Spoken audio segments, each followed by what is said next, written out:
আসসালামু আলাইকুম। আমি আপনাদের সামনে নতুন একটা টিউটোরিয়াল নিয়ে হাজির হলাম।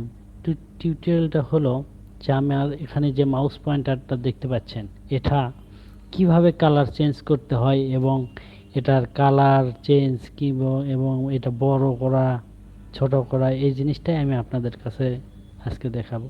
যদি আপনারা আমার চ্যানেলে নতুন হন তাহলে চ্যানেলটি সাবস্ক্রাইব করুন, আর যদি অবশ্যই সাবস্ক্রাইব করে থাকেন তার জন্য অসংখ্য ধন্যবাদ। আমরা যদি এই কাজটা করতে চাই তাহলে প্রথমে আমাদেরকে মাউসের রাইট বাটনে ক্লিক করতে হবে এবং পার্সোনালাইজড এখানে চলে আসতে হবে। তারপরে একটু ওয়েট করা লাগে যেহেতু ল্যাপটপ, এই জন্য এই যে তারপরে আস্তে আস্তে চলে আসবে। এখানে আমাদের হোম পেজ, এই সেটিংয়ে আসার পর আমরা প্রথমে যেটা দেখবো হোম পেজ আছে, তারপর আছে ব্যাকগ্রাউন্ড। আমরা প্রথমে চলে আসবো ব্যাকগ্রাউন্ডে। ব্যাকগ্রাউন্ড এরকমই থাকবে। আমরা ডাইরেক্ট এখান থেকে আপনার রাইট সাইডে দেখব অনেকগুলো সেটিংস আছে।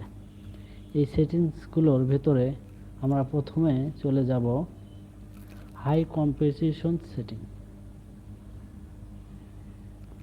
হাই কনসার্ট সেটিং না, দেখি এখান থেকে আমরা ডাইরেক্ট চলে আসবো হাই কনসার্ট সেটিংয়ে। এখানে আসার পরে আমরা লেফট সাইডে দেখব অনেকগুলো সেটিং আছে। সেটিংয়ের মধ্যে সেটা আছে, ডিসপ্লে আছে, মাউস পয়েন্টার আছে, টেক্সট কাস্টমস, অনেক কিছু আছে আর কি। তারপর জুম আউট, লাইট, অনেক কিছু। এখান থেকে আমরা প্রথমে চলে আসবো হলে মাউস পয়েন্টার। মাউস পয়েন্টার আসলে আমরা দেখব, দেখেন এখানে কিন্তু অনেক, এই যে মাউস পয়েন্টারটা আমরা যদি এখন বর্তমানে কি কালার আছে দেখেন, সাদা কালার, তাই না? যদি আমরা সাদা কালার করতে চাই তাহলে এখানে থাকতে হবে হোয়াইটে, আর যদি ব্ল্যাক করতে চাই তাহলে ব্ল্যাকে ক্লিক দেব। ব্ল্যাকে ক্লিক করলে আমাদের মাউস পয়েন্টার কিন্তু ব্ল্যাক হয়ে গেছে। আবার যদি আমরা ডিফল্ট কালার করতে চাই তাহলে ডিফল্ট কালার হবে। আর যদি আমরা বলি যে না, এটা আমরা কাস্টমাইজ করে যে কোনো একটা কালার দেবো, তাহলে এখানে কাস্টমাইজে আমাদের ক্লিক করতে হবে। কাস্টমাইজে ক্লিক করলে দেখেন এখানে অনেক কালার আছে, এই যে কোনো কালারে আমরা দিলে সেই কালারটাই হয়ে যাবে।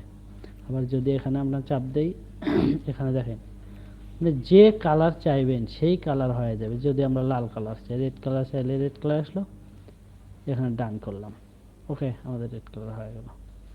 আর এবার আমরা যদি মাউস পয়েন্টটা বড় করতে চাই তাহলে আমাদের এই যে এখানে চলে আসতে হবে change mouse point size.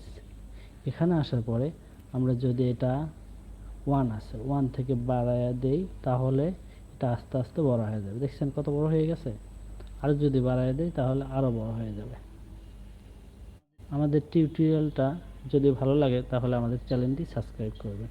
Okay, thank you, ধন্যবাদ।